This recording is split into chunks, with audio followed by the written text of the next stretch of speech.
Beyond the frozen waste of Antarctica lies a terror so profound, so ancient, that it could shatter the very foundations of human sanity. This isn't just a story of monsters, it's a descent into an older, colder truth. That the universe does not care if we understand it, and it might be worse if we do. This is At the Mountains of Madness by H.P. Lovecraft, and today we're going to unpack why this nearly century-old novella still feels like an open wound in horror and science fiction. So a little bit of a spoiler warning for At the Mountains of Madness. I'll start with a spoiler-light overview, then we'll dig into specifics, so if you want to go in completely blind, maybe read it first and come back. So, what is At the Mountains of Madness about? So before we unpick all the cosmic dread, here's the basic setup. At the Mountains of Madness is framed as a desperate confession by a gentleman named William Dyer, a geologist from Miskatonic University. He's part of a scientific expedition, I nearly struggled with that word, to Antarctica, a serious academic mission to study rocks, fossils, and the untouched landscape at the bottom of the world. Everything is routine until a splinter group of the team makes a shocking discovery. Strange fossils that don't match any known life on Earth, mysterious barrel-shaped bodies preserved in ice, and signs of That's not the word. and some signs of some kind of intelligent anatomy. And some kinds of intelligent anatomy that simply shouldn't exist. I got there. When Dyer and other members of the expedition, who are actually students from the university, one of them called Danforth, go to investigate what happened to the splinter group, they uncover something far worse than a simple tragedy. Nearly struggled with that word. They find basically a brutally destroyed camp with evidence of something inhuman at work. A trail leading deeper into the mountains to a vast ancient city buried in ice. And inside that city, the story of a civilization that existed long before humanity, written in stone and carvings on the walls. And as they explore, Dyer and Danforth realize they're not just walking through ruins, they're walking into a history that recasts humanity as an afterthought. And what's buried beneath that history isn't entirely dead. From there, the novella turns into a slow, suffocating descent into discovery, terror, and the dawning understanding that there are things you can learn about the universe that you will never recover from.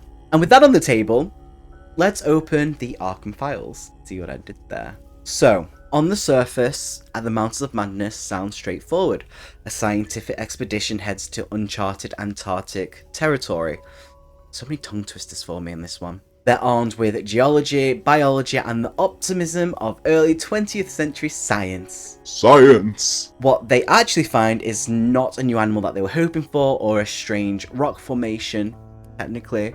They find a city, a dead one. And like all dead cities in cosmic horror, it's dead for a reason. Dyer isn't narrating this as a fun adventure or a campfire story, he's actually trying to stop a future expedition from returning to the same region. That's the chilling part. The entire book, the short story, is basically a classified warning report that should never have needed to exist. And before we go further, it's worth placing Lovecraft in context. His influence is everywhere. In Annihilation, where a scientific team explore an impossible zone that bends biology.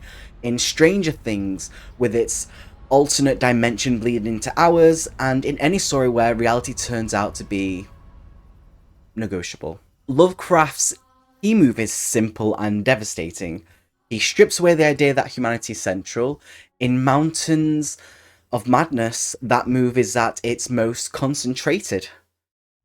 The horror isn't just, we found monsters, it's, we found proof that we're a late, tiny, irrelevant development in a universe that was busy without us.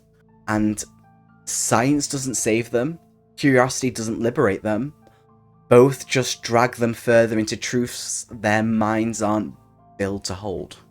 So let's talk about the beings at the heart of this story, the Elder Things, also called the Old Ones. Crucially, they're not portrayed as cackling villains, they're alien, like most of the things in this story. Through the carvings and murals inside this Antarctic city that they find, Dyer and Danforth piece together the Elder Things' entire history. They came to Earth millions, maybe billions of years ago. They built cities on land, under the sea, and even in the depths of space. They cultivated ecosystems. They made art. They fought wars. They engineered life as a tool. So, to these Elder Things, Earth wasn't a sacred cradle. It was a work site. And then there are the Shoggoths. And the Shoggoths are their greatest creation and their worst mistake. Colossal, shape-shifting, protoplasmic beings that can form eyes, mouths, and organs at will. They were grown as labour, construction workers, servants, beasts of burden, basically. But they evolved, they learned, and they rebelled, like most things do in history. If the Elder Things are the unseen architects, the Shoggoths are the living scaffolding that basically collapsed, got back up, and never quite forgave them. And there's one moment that really crystallizes how unsettlingly scientific these beings are, which is a scene that creeps me out the most in it, which is the dissection scene. So earlier in the story, the human expedition does what human scientists do. They dissect the strange barrel-shaped bodies they find in the ice, trying to classify and understand them. It's clinical, methodical, and honestly, it's kind of a little bit cold, which works well because it's Antarctica. Later, when Dyer and Danforth reach the ruined camp, they discover something horrific. The roles have basically been reversed. They find the bodies of the dogs, sad to say, and possibly members of the team laid out, cut open, and examined. Not just shredded in rage, but studied. Organs are exposed, some things are laid out in a line for as if they were catalogued, and tissue investigated. It's not random violence, it's a grim minor of the expedition's own autopsies. And that's what makes the scene so creepy.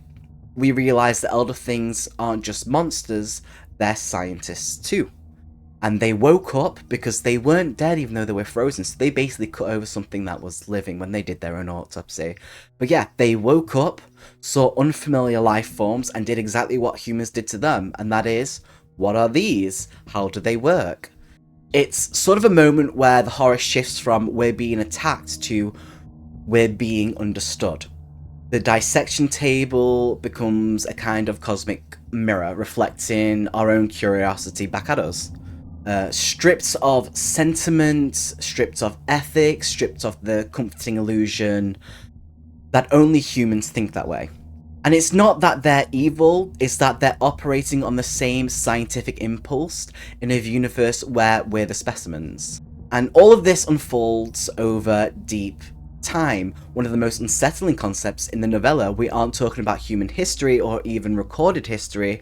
We're staring at a timeline where entire civilizations rise and fall before humans are even microbes. By the time we show up, our achievements look like graffiti in the corner of an abandoned museum. Humanity isn't a pinnacle, it's a late, weird side effect, which is creepy and terrifying. So the horror of knowledge. One of the central questions of cosmic horror is, what if knowing more is the problem and not the solution? In At the Mountains of Madness, the real antagonist is understanding. The horror doesn't spike because something jumps out of the dark every 5 pages. It builds as Dyer and Danforth connect more dots. First, there's the excitement. Fossils, unusual samples, strange anatomy. Then unease, incredible creatures, unnatural structures, hints of intelligent design. And then dread, the realization that these beings weren't visitors, they were the first tenants. And as they move deeper into the city, their sanity wears down. There's no single I've gone mad moment. Instead, it's a gradual erosion of confidence in everything they thought they knew about biology, history, and humanity's place in timeline. And this leads to one of Lovecraft's most famous themes, the horror of insignificance, which is why I love H.P. Lovecraft. We're used to stories positioning humanity as special, chosen one, prophecies, destiny, you know, the human spirit. And Lovecraft just shakes his head. In this universe, we're not chosen, we're not in control, and we're not even noticed. The book also leans hard into the danger of forbidden knowledge, which is what Lovecraft's work is mostly about, which is not in the magical cursed tomb sense, even though there is the Necronomicon, but in the existential sense. Some truths don't kill you, they rearrange you. They force you to live with the understanding that everything you believed about reality was comforting fiction. And the fear isn't simply, will something eat me? It's, what if the universe doesn't make sense in any way I can survive knowing? And then we have legacy and influence. For a novella from the 1930s, At the Mountains of Madness has shockingly modern DNA. You can trace it through Alien, the crashed ship, the fossilized pilot, the sense that humans have stumbled into someone else's long-abandoned horror. We have one of my favourite movies, The Thing, an Antarctic setting, paranoia, and a shape-shifting organism that can imitate other life.